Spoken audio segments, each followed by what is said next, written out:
हार्दिक स्वागत है। परमपिता परमात्मा की बड़ी कृपा है जो हम सबको यहाँ पर सौभाग्य करने का, जो हमको यहाँ पर साथ में स्वाध्याय करने का सौभाग्य प्राप्त हो रहा है। सभी लोग एक अनुकूल और व्यवस्थित आसन में बैठ जाएंगे और आज कक्षा में हम जो विषय पढ़ेंगे, जो समझेंगे, उसको पूरी एकाग्रता से, पूरी तन्मयता से समझने का प्रयास करेंगे। साथ ही परमात्मा से प्रार्थना करेंगे कि आप हमें सब प्रकार के बौद्धिक, मानसिक, आत्मिक सामर्थ्य की प्राप्ति कराइए, जिससे कि हम कक्षा में चर्चा किए जाने वाले विषय को शीघ्रता से, सरलता से समझ सकें, इस पर खूब चिंतन मनन कर सकें और इसे अपने व्यवहारिक जीवन का भी हिस्सा बना सकें। तो ऐसी कामनाओं के साथ परमपिता परमात्मा की स्तुति, प्रार्थना और उपासना पूर्वक एक वेद मंत्र का उच्चारण करते हैं। ओम प्रजापति न त्वदीतान्यन्यो विश्वा जातानि परिता बभूव यत्कामास्ते जुहुमस्तन्नो अस्तु वयं स्याम पतयोरयेणाम्।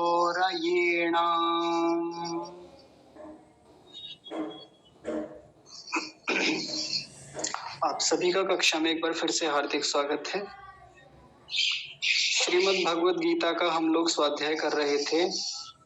स्वाध्याय की श्रृंखला में हमने पिछली कक्षा तक, जो हमारी पीछे शुक्रवार में कक्षा हुई थी, 20 श्लोक देख लिए थे, यानी उनका शुद्ध उच्चारण समझ लिया था।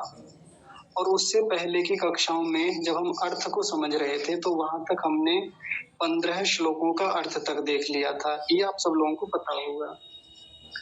तो मैंने जैसा कि पीछे कहा था कि जैसे ही 20 श्लोक पूरे होंगे तो 16 से लेके 20 तक 5 श्लोक जो होंगे उन सबका अर्थ हम कक्षा में देखेंगे और सोमवार का समय निर्धारित किया था उसके लिए। तो आज वो दिन आ गया है। हम सब लोग इन सभी जो श्लोक आगे के हैं इनका अर्थ समझने का प्रयास करेंगे। एक छोटी सी पृष्ठभूमि आपके सामने पहले रख देते हैं।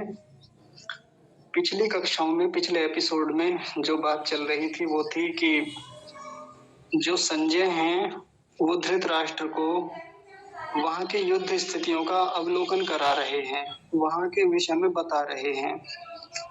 साथ में वो ये भी बातें बता रहे हैं कि दुर्योधन क्या क्या बल बता रहे हैं द्रोणाचार्य को। वहां की कुल मिला के जो भी स्थितियां हैं उनके बारे में संजय धृतराष्ट्र को बता रहे हैं। पिछली कक्षा में हमने देखा था कि वहां पर किस प्रकार से ढोल नगाड़े बजाए जा रहे हैं, शंख बजाए जा रहे हैं। शंखों के नाम हमने देखे थे, बहुत सारे वाद्य यंत्रों के नाम हमने देखे थे कक्षा में। तो मैं एक बार इस 15वें श्लोक में बता देता हूँ जो हमने पिछली कक्षा में देखा था। ये वाला जो 15वां श्लोक है, इसमें हमने क्या देखा था कि ये पांचजन्य नाम का एक शंख था। इसको कौन बजाते हैं? ऋषिकेश। ऋषिकेश किसको कहा था यहाँ पे? श्री कृष्ण जी को। तो एक शंख का नाम मिला था, उसको कौन बजाते हैं? श्री कृष्ण जी। एक देवदत्त नाम का शंख था, उसको कौन बजाते हैं? धनंजय। धनंजय किसको कहा था वहां पे? अर्जुन को। तो अर्जुन के पास जो शंख हुआ करता था वो था देवदत्त, और श्री कृष्ण जी के पास जो था उसका नाम था पांचजन्य। आगे बताया था कि एक पौंड्रम नाम का एक शंख था। पौंड्रम ये एक बड़ा शंख था, इसको महाशंख कहा गया यहाँ पे। इस शंख को कौन फूंकते थे, कौन बजाते थे? तो उनका नाम था भीम। और उनके लिए कई और यहाँ पर संबोधन किए, कई विशेषताएं बता दी। भीमकर्मा। भीमकर्मा मतलब बड़े कामों को करने वाला वो व्यक्ति था जो हमेशा उसके लिए बड़े ही काम आते थे, जिनमें बड़े बल, बड़े सामर्थ्य की आवश्यकता होती थी। उनके लिए एक और शब्द बताया था, वृकोदरा। यानी वो वृकोदरा बहुत खाने वाले थे, उनका पेट बहुत बड़ा था, यानी बहुत अधिक भोजी थे, वो बहुत अधिक भोजन करने वाले व्यक्ति थे, इसलिए उनको वृकोदरा कहा जाता था। तो उनके लिए जब वो खुद शरीर में बड़े थे और बाकी विशेषताओं में, काम करने में भी बड़े थे, तो उनको शंख भी बढ़ा ही दिया गया जिसका नाम था पौंड्र। तो ये कुछ शंखों की बात हमने पिछले दिनों की थी, पिछली कक्षा में चर्चा हुई थी। आज हम आगे का विषय देखते हैं। तो शंखों की ही बात की जाएगी यहाँ भी, क्योंकि बाकी लोगों के हाथ में भी शंख थे, वो भी बजा रहे थे। तो देखिए एक नया शंख हमें मिलेगा आज। उस शंख का नाम है अनंत विजय, अनंत विजयम। तो अनंत विजय नाम का शंख था। ये आपके लिए नया शब्द होगा, मतलब ऐसा शंख का नाम कभी सुना नहीं होगा। तो इसको किसने बजाया था? तो इसको बजाया था कुंती पुत्र युधिष्ठिर, और वो राजा थे। तो एक तो राजा संबोधन दिया उनके लिए, और क्या कहा? कुंती पुत्र, कुंती के वो पुत्र थे, और नाम भी बता दिया उनका। तनिक रुकिए। हाँ जी, अभी ठीक है। तो सीधी सी बात है, एक और शंख जिसको बजाया था उसका नाम था अनंत विजय। उसको बजाने वाले व्यक्ति का नाम है युधिष्ठिर। ठीक है जी, आगे चलते हैं। अब दो लोगों के नाम हैं और दो शंखों के नाम हैं अगली पंक्ति में। नकुलः सहदेवश्च, नकुल हैं और सहदेव हैं, ये दोनों भाई हैं, युधिष्ठिर के ही ये छोटे भाई हैं। तो इन दोनों ने भी एक एक शंख ले रखा है। कौन कौन से शंख हैं? तो क्रमशः देखेंगे। नकुल ने जो शंख ले रखा है उसका नाम है सुघोष। शंख का नाम केवल इतना है, सुघोष। और जो सहदेव हैं उन्होंने जो शंख ले रखा है उसका नाम है मणि पुष्पक, मणि पुष्पक। तो चूंकि ये दो शंख हैं इसलिए मणि पुष्पकौ लगाया, इसको द्विवचन बनाया इस वाले शब्द को, सुघोष मणि पुष्पकौ। तो दोनों के पास एक एक शंख है, ध्यान कर लेंगे, आराम से समझ लेंगे। नकुल के पास जो शंख है उसका नाम है सुघोष, और सहदेव के पास जो शंख है उसका नाम है मणि पुष्पक। ऐसा ठीक है जी। कितने शंख हो गए अभी तक? पांचजन्य, देवदत्त, पौंड्र, अनंत विजय, सुघोष, मणि पुष्पक। बताइए कितने हो गए? 6 हो गए। 6 हो गए ना बेटे जी? हमारी पुस्तक में तो ये है ही नहीं मंत्र इस तरह। माता जी पहली बात तो ये मंत्र नहीं है, श्लोक है। सॉरी, श्लोक। हाँ, और मुझे अब मैं कैसे बताऊं? वैसे तो सामान्य कोई सी भी गीता हो सब में ये मैंने तो देखे हैं, हर जगह मिल जाएंगे, प्रथम अध्याय में ही। और पिछले दिनों तो हमने इनके श्लोकों का शुद्ध उच्चारण भी देखा है। अनंत विजय वाला भी नहीं है, 16 पर 17 पे ये पाश्चात्य परेश से ये भी नहीं है। माता जी आप दूसरा अध्याय खोल रही है, इसी अध्याय को बताऊंगी जो बता रहे इसी अध्याय में देखो। पहला अध्याय खोला है ना आपने, प्रथम अध्याय। हाँ जी, दूसरे अध्याय में ही है जी, पहले अध्याय में तो नहीं, दूसरे में ही है जिस ये सब तो है। आपने ऋषिकेश वाले जो बोले है ना पहले जी, वो तो सारे हैं। हाँ, पहले मुझे एक बात बताइए, आपने ये नहीं है दूसरे अध्याय में तो कौन सा अध्याय चल रहा है अभी? दूसरा ही देख रही हूँ, उसमें है ही नहीं कहीं। माता जी आपका ध्यान एक तो कक्षा में नहीं है, और मैं आपकी स्थिति समझ रहा हूँ क्योंकि आपकी अस्वास्थ्य की स्थिति है, तो अभी बहुत सारी बातें आपको समझ में नहीं आ रही हैं जो मैं बताना चाह रहा हूँ। नहीं, बहुत मोटे शब्दों में है जी गीता मेरे पास जो है ना। मेरी बात नहीं सुन रहे आप। कौन सा अध्याय चल रहा है कक्षा में, आप बताइए जी। ये 16-17 दूसरा अध्याय है ना। हाँ, मैं यही तो बता रहा हूँ, दूसरा नहीं, अभी पहला अध्याय चल रहा है। मैं कई बार कह चुका इस बात को। अच्छा जी, ठीक है, धन्यवाद बेटे, बहुत बहुत। हाँ, मैं आपकी आयु भी समझता हूँ और मैं आपके अस्वास्थ्य की स्थिति समझ रहा हूँ। हो जाता है, बिल्कुल होता है ये, इस आयु में आके हम चीजें भूल जाते हैं। हाँ जी, मिल गया बेटा, मिल गया पहले वाले में। हाँ हाँ बिल्कुल, कोई बात नहीं। धन्यवाद बेटे, धन्यवाद जी। ये तो बहुत बड़ी बात है कि आप इस आयु में पढ़ रहे हैं, और आयु भी बहुत है, और इस समय बड़ी खराब स्थितियां होती हैं शरीर की, मन की, बुद्धि की, फिर भी आप बड़ा पुरुषार्थ कर रहे हैं। बहुत धन्यवाद आपके। आचार्य कितनी आयु है इनकी? क्या जी? आपकी आवाज नहीं आई।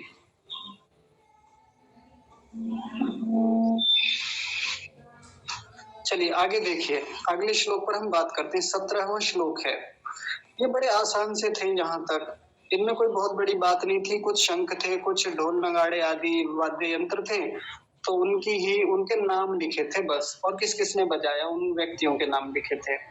आगे देखिए, आगे फिर से कुछ और स्थितियां बताई जा रही हैं, कुछ लोगों के नाम बताए जा रहे हैं कि वहां और कौन कौन लोग थे, क्या क्या उन्होंने किया, उन सब चीजों को फिर से बताया जा रहा है। देखिए, और वो क्या कर रहे हैं उनकी भी बात की जाएगी। तो पहला शब्द है काश्यश्च। काश्यश्च, आपने देखा होगा पीछे एक श्लोक आया था जिसमें काशीराज एक शब्द आया था। काशीराज आया था ना, किसी को याद है कुछ कहाँ पे आया था? 5वां श्लोक था, धृष्ट केतुश्चेकितान काशी राजश्च वीर्यवान। ये एक श्लोक हमने पढ़ा था। तो उसमें काशीराज जो आया था और काशीराज को वीर्यवान कहा था, तो ये वही काशीराज है, काश्यश्च। और च शब्द और के लिए लगता है, ठीक है। तो यहाँ बताया गया कि जो एक तो काशीराज हैं और दूसरा नाम बताया शिखंडी का, ये नया नाम है हमारे लिए। और उसको कहा परमेशवासः। परमेशवासः शब्द का मतलब होता है धनुर्धर या बहुत महारथी, जो बहुत पराक्रमी व्यक्ति है, उसको परमेशवासः कहा यहाँ पे। तो एक तो हो गए काशीराज और दूसरे हो गए शिखंडी। शिखंडी नाम आपने खूब सुना ही होगा। पितामह भीष्म के संदर्भ में उनकी कहानी आती है इसी युद्ध में। अभी तो युद्ध शुरू नहीं हुआ, लेकिन इन शिखंडी की आगे एक बड़ी भूमिका है इस पूरे जो महाभारत का युद्ध है इसमें। तो खैर अभी तो नाम ही पर्याप्त है, हम नाम को ही समझेंगे केवल। और इसको आगे एक और शब्द बताया, च महारथः। तो काशीराज के लिए परमेशवासः शब्द लगाया और शिखंडी के लिए महारथी शब्द लगाया। तो परमेशवासः का मतलब होता है पराक्रमी, जो बहुत बड़ा योद्धा है, ऐसा। बड़ी समस्या है यहाँ पे, डीजे चल रहे हैं ना, आपको बाधा हो रही होगी है ना ये बाहर की आवाज से? नहीं नहीं हो रही थी, बाधा नहीं हो रही।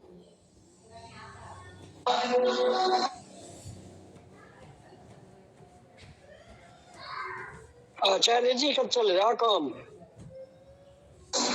आप लोगों की आवाज मैं नहीं सुन पा रहा क्योंकि यहाँ बहुत तेज आवाज आ रही है उसकी।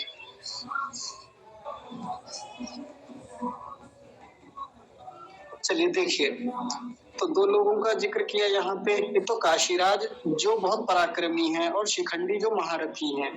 आगे देखिए, धृष्टद्युम्न, एक धृष्टद्युम्न नाम के व्यक्ति हैं, हमने पीछे भी देखा था, तो वो भी यहाँ पर हैं। और आगे है विराटश्च, च माने और विराट है, विराट भी हैं। और एक नया नाम आज फिर से आया है एक योद्धा का नाम, वो है सात्यकी। सात्यकी देख रहे हैं ना, मैं लिख देता हूँ। सात्यकी नाम के एक योद्धा हैं और उनके बारे में एक बात कही है, अपराजितः। अपराजितः, ये सात्यकी एक ऐसे व्यक्ति हैं जो अपराजित रहते हैं, इनको कोई पराजित नहीं कर सकता। तो कितने लोगों की बात हुई यहाँ पे? 4 लोगों की, काशीराज, शिखंडी, धृष्टद्युम्न, विराट और सात्यकी। 5 हो गए, 4 नहीं 5 लोग हैं, ठीक है। तो 5 लोगों के नाम आए हैं। आगे चलते हैं इनके बारे में और समझते हैं क्या इनके नाम क्यों लिए गए फिर से। तो ये जितने लोग हैं और अभी और भी आगे कुछ लोगों के नाम हैं। सबसे पहला नाम है द्रुपदो। द्रुपद, द्रुपद एक व्यक्ति है ना महाभारत में, वो। एक है द्रौपदेयाश्च, च माने और ये द्रौपदी शब्द जो है ये द्रौपदी के पुत्रों के लिए है। द्रौपदी के लिए मत समझ लेना, द्रौपदी के पुत्र। द्रौपदी होती तो केवल द्रौपदी नाम लिखा जाता है यहाँ पे, लेकिन द्रौपदेय इसका तात्पर्य हुआ द्रौपदी के पुत्र, वो हैं। और इसके अलावा आगे सर्वशः, सर्वशः का मतलब सभी, उसके जितने भी पुत्र हैं वो सभी आ जाएंगे इसी में। फिर आगे इसमें ये पृथ्वीपति शब्द आया। पृथ्वीपति संबोधन है, ये किसके लिए संबोधन है? तो ये धृतराष्ट्र के लिए संबोधन है। संजय पीछे से कई बात कहते आ रहे हैं, तो यहाँ एक बार फिर से उन्होंने धृतराष्ट्र के लिए संबोधन दिया, हे पृथ्वीपते, हे पृथ्वी के स्वामी, क्योंकि उनका एक बड़ा साम्राज्य था, बड़ा शासन था, इसलिए उनको पृथ्वीपति कहा। यहाँ पे पृथ्वी पर बहुत बड़ा उनका साम्राज्य था, आधिपत्य था, इसलिए पृथ्वीपति कहा। हे पृथ्वीपते। यहाँ पर और कौन कौन है? द्रुपद हैं, द्रौपदी के पुत्र हैं और कौन है? सौभद्रश्च। सौभद्रश्च का मतलब क्या हुआ? सुभद्रा का पुत्र। सुभद्रा का पुत्र कौन है? अभिमन्यु। और उसको क्या कहा? उसकी एक विशेषता बताई, महाबाहु, कि वो महाबाहु है, वो बहुत अधिक बल से युक्त है। कितने लोग हो गए? द्रुपद हो गए, और द्रौपदी के पुत्र हो गए। द्रौपदी के 5 पुत्र थे। जैसे पांडु के 5 पुत्र थे, वैसे ही इस द्रौपदी के भी 5 पुत्र थे। और ये जो सुभद्रा हैं, इनके भी इनका एक पुत्र है जिसको सौभद्र कहा। ये कौन है? अभिमन्यु। तो इन चारों ने क्या क्या किया? ये जो चारों हैं या ऊपर जितने लोग हैं, इन सब ने भी क्या किया?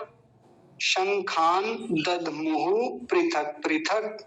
पृथक पृथक का मतलब अलग अलग। शंखान माने शंखों को, दधमुहु माने बजाया। दधमु, दधमऊ, ऐसे कई शब्द पीछे भी आए थे ना। तो दधमु का मतलब होता है बजाना, फूकना। ये पीछे हमने देखा है। तो इन सब लोगों ने जितने नाम अभी अभी लिए हैं, इनके शंखों के नाम तो नहीं बताए यहाँ पे। पीछे बड़े बड़े शंख थे, बड़े बड़े योद्धा थे, जो जो विशेष लोग थे, जो जो उनके विशेष शंख थे, उनके शंखों के नाम हमको दिखाए गए, बताए गए। लेकिन इन लोगों के शंखों के नाम शायद उतने प्रचलित नहीं रहे होंगे, हो सकता है उतने बड़े शंख ना रहे हों इनके, लेकिन उनका जिक्र भी यहाँ पे नहीं किया, उनका वर्णन भी नहीं है। लेकिन क्या कह दिया कि इन सब जो महाबाहु हैं, ये जो बड़े योद्धा हैं, इन्होंने भी शंखान, शंखों को, दधमु माने बजाया। और कैसे बजाया? पृथक पृथक, अलग अलग। एक शंख नहीं था, मतलब सबके हाथ में अपने अपने शंख थे, ऐसा कहा जा रहा है। शंख क्यों बजाते हैं? ढोल, नगाड़े, घड़ियाल इत्यादि क्यों बजाते हैं? वैसे तो आप जानते ही हैं, पर फिर भी समझ लेंगे।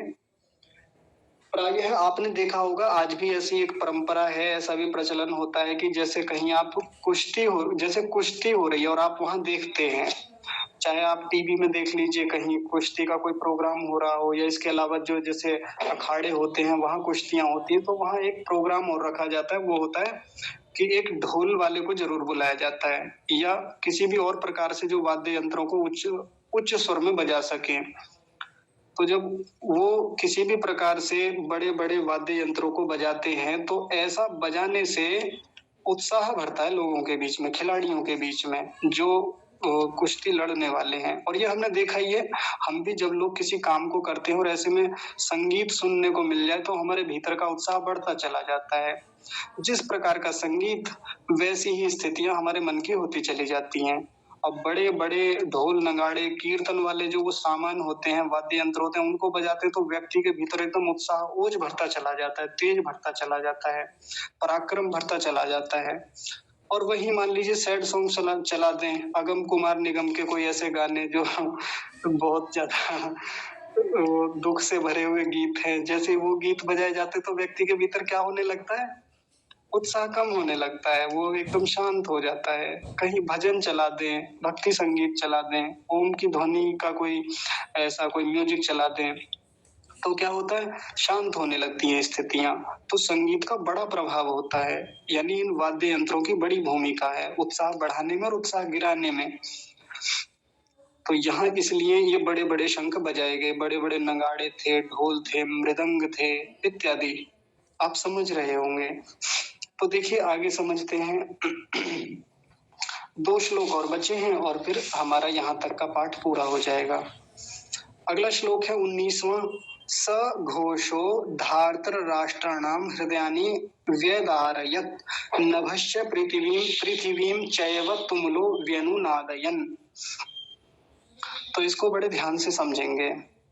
स घोषो, उसको समझने से पहले इस नीचे वाली पंक्ति को समझेंगे, इससे जुड़ के चलेगी। नभ, नभ माने आकाश, च माने और, पृथ्वी माने पृथ्वी। आकाश और पृथ्वी को तुमुलो, तुमुलो शब्द आपने पहले भी सुना था। तुमुलो यानी तुमुलह, तुमुलह का मतलब होता है बहुत विशाल, अत्यंत, जिसको हमने कहा था भयंकर, एक सामान्य शब्द कहा जाता है भयंकर, यह अति विशाल।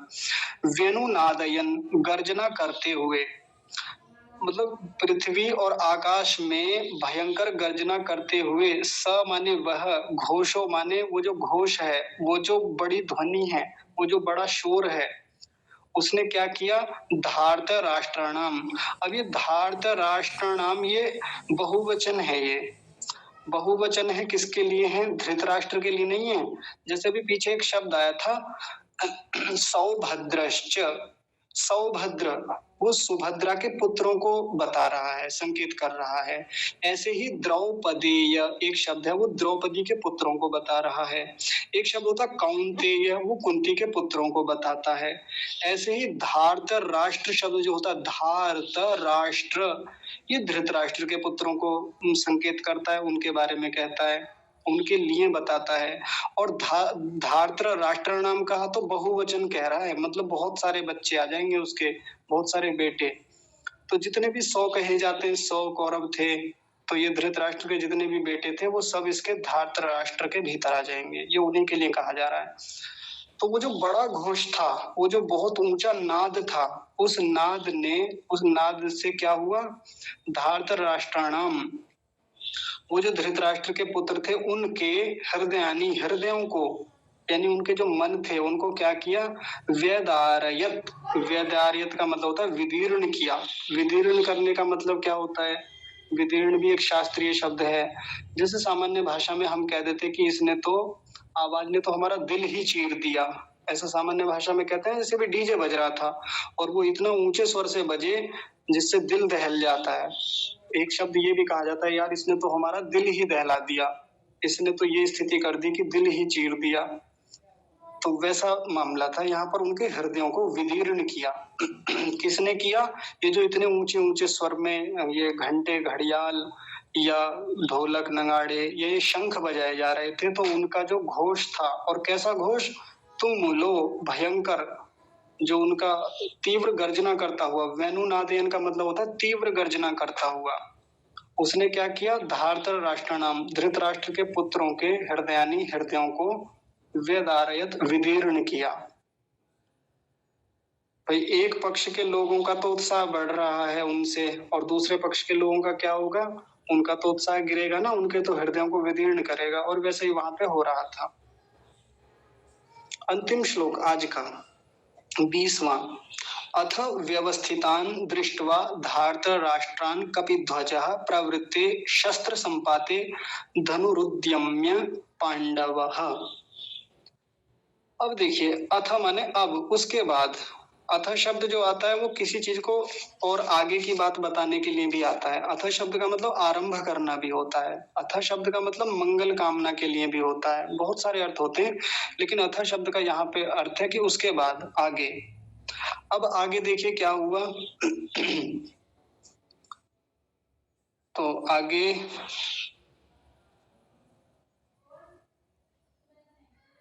हाँ देखिए आगे क्या हुआ, व्यवस्थितान धार्तर राष्ट्रान, इन दो शब्दों को लेंगे। धार्तर राष्ट्रान व्यवस्थितान, धार्तर राष्ट्रान का मतलब वही हुआ धृतराष्ट्र के जो पुत्र हैं। तो धृतराष्ट्र के जो पुत्र हैं उनके जो व्यवस्थितान, जो उनके द्वारा व्यवस्थित की हुई सेना है, यानी उनकी जो एक व्यूह रचना है, उनको दृष्टवा देख कर, फिर से समझेंगे, धार्तर राष्ट्रन का मतलब हुआ जो धृतराष्ट्र के पुत्रों के द्वारा व्यवस्थितान, व्यवस्थित यानी व्यूहबद्ध, जो सजा रखी है उन्होंने, क्या सजा रखी है, सेना सजा रखी है, उसको दृष्टवा माने देखकर।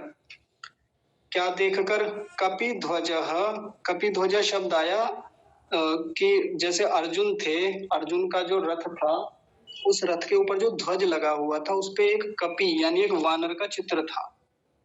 अब कई बार ये कहा जाता है, जैसे हमने महाभारत सीरियल देखा होगा तो उसपे हनुमान जी जैसा कोई चित्र बना रखा है।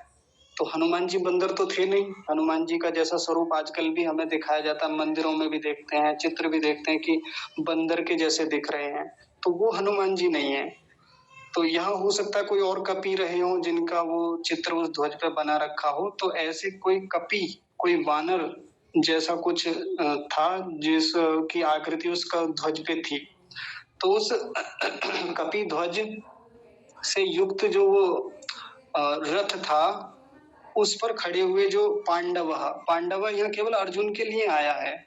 तो उस ध्वजा वाले जो पांडव हैं, कपि ध्वज वाले जो पांडव हैं, उस पांडव के बारे में कुछ बातें बताई जा रही हैं।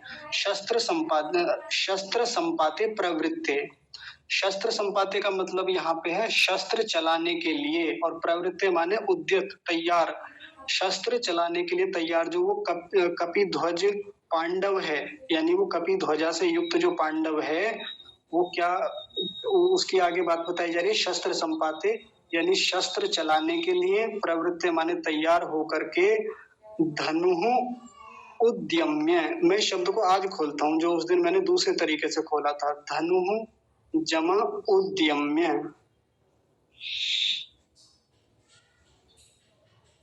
ऐसे।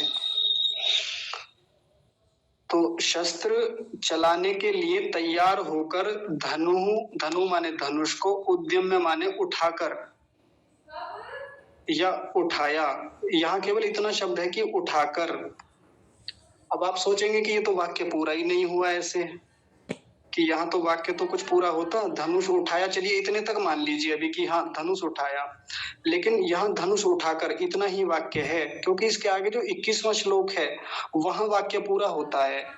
तो 21वें श्लोक की जो पहली पंक्ति है वो है हृषिकेशम तदा वाक्यमिदम आह, कि हृषिकेशम माने श्री कृष्ण के सामने, मतलब धनुष को उठाकर, हृषिकेशम माने श्री कृष्ण के सामने, यानी श्री कृष्ण को, तदा माने तब, वाक्यम इदम, यह वाक्य, आह माने बोला, ये वाक्य वहां जाके पूरा होता है 21वें श्लोक पे।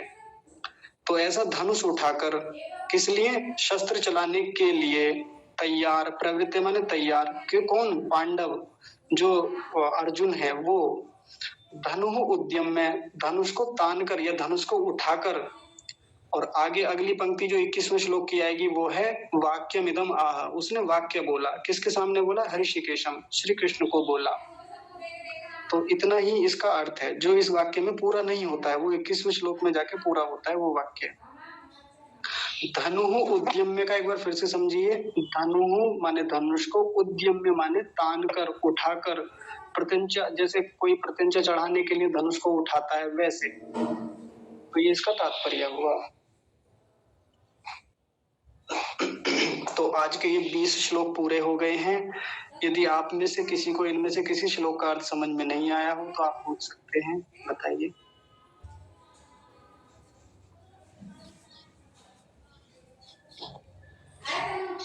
जी।